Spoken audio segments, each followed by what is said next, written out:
Jemaat Tuhan, mengawali khotbah ini, mari kita melantunkan bersama nyanyian NNBT nomor 32, Dunia Semakin Berkabut.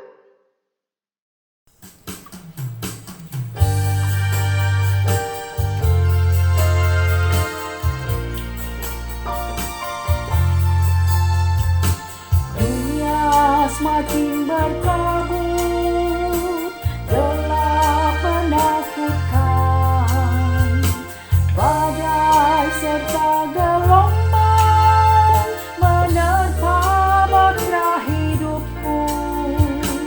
Hatiku jadi bimbang, imanku semakin goyang.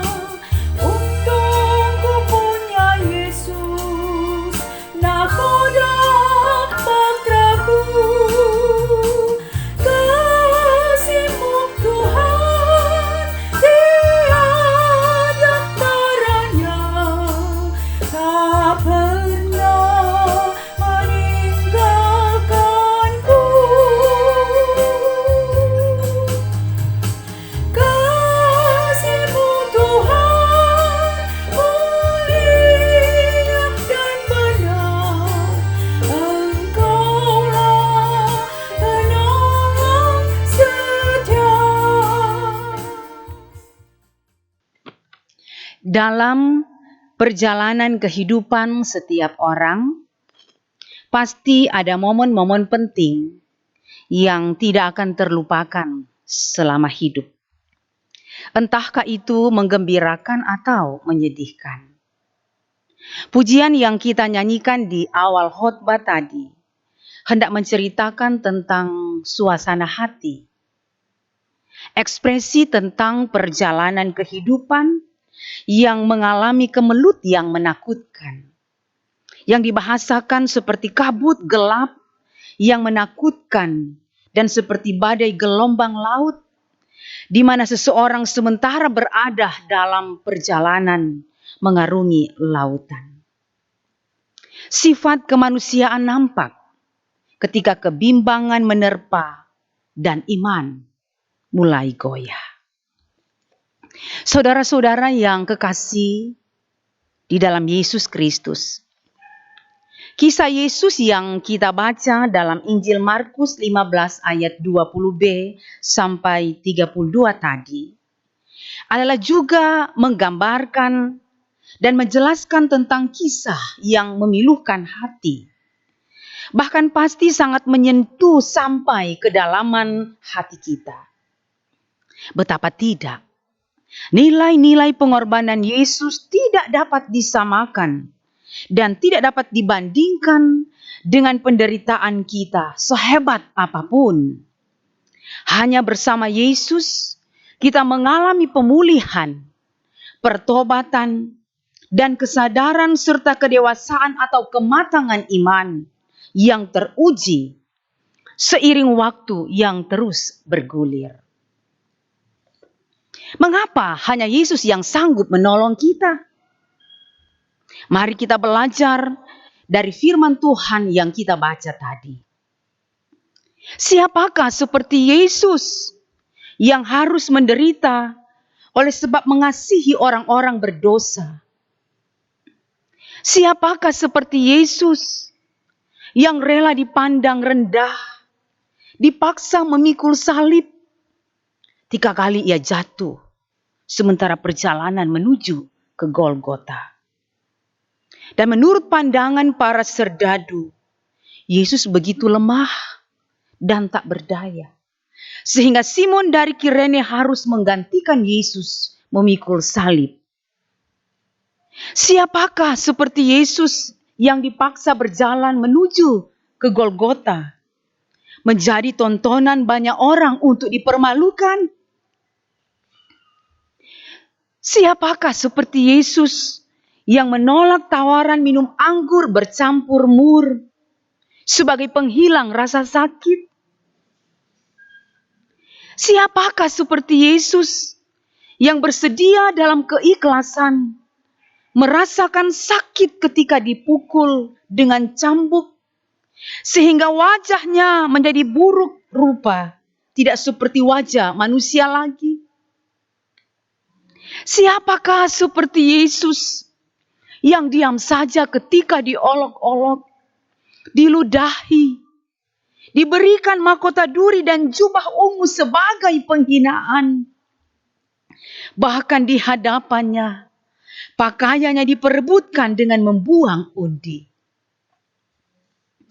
Siapakah seperti Yesus yang mereka berikan posisi atau tempat istimewa di antara dua penjahat, bukan untuk hal yang baik, tetapi untuk mempermalukan Yesus yang ditempatkan di antara kedua penjahat untuk menunjukkan kepada orang banyak bahwa Yesuslah yang paling jahat atau dianggap sebagai penjahat kelas kakap.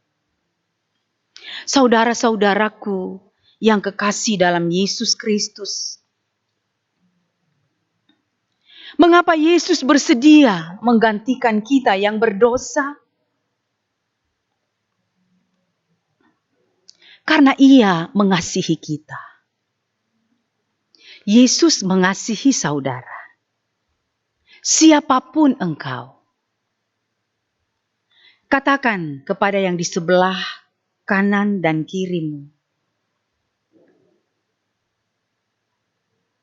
Yesus mengasihimu.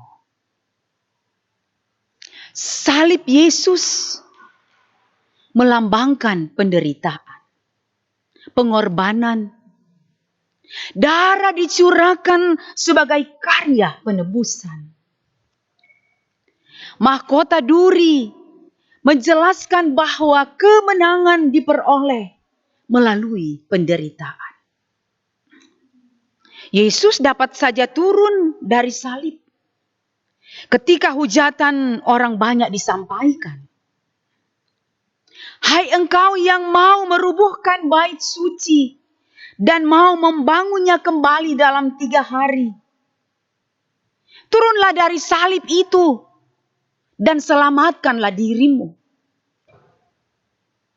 Demikian para imam-imam kepala dan ahli-ahli Taurat mengolok-olok dia dengan perkataan, orang lain ia selamatkan, tetapi dirinya sendiri tidak dapat ia selamatkan. Baiklah Mesias, Raja Israel itu turun dari salib itu supaya kita lihat dan percaya. Hal-hal di atas memang sangat menantang Yesus. Tapi Yesus tahu bahwa jalan satu-satunya adalah mati di kayu salib. Untuk menebus manusia, di antaranya saya dan saudara-saudaranya. Itulah kasihnya. Tadi kita telah saling mengatakan, Yesus mengasihimu satu dengan yang lain. Bersediakah kita saling mengatakan juga satu dengan yang lain? Aku mengasihimu karena Yesus terlebih dahulu mengasihiku. Aku mengampunimu karena Yesus telah lebih dahulu mengampuniku. Adakah damai di hatimu? Ketika kita saling mengasihi dan mengampuni, maka damai Kristus memerintah dalam hatimu. Mulailah dari keluarga kita masing-masing. Inilah bukti bahwa salib Kristus tidak akan menjadi sia-sia dalam hidup kita. Dan kalau kita saling mengasihi, maka dengarkanlah anjuran pemerintah di situasi sekarang ini, saat ini. Bahwa dengan kita lebih banyak diam di rumah, dengan kita mengendalikan diri dari suka kumpul-kumpul atau nongkrong dan pelesir sana sini, Bukankah itu tandanya kita mengasihi orang lain dan keselamatan banyak orang? Meskipun kebebasan kita seperti terkungkung, bahkan mungkin perekonomian kita merosot, tapi kita diberikan pilihan tinggal di rumah sakit, atau tinggal kenangan.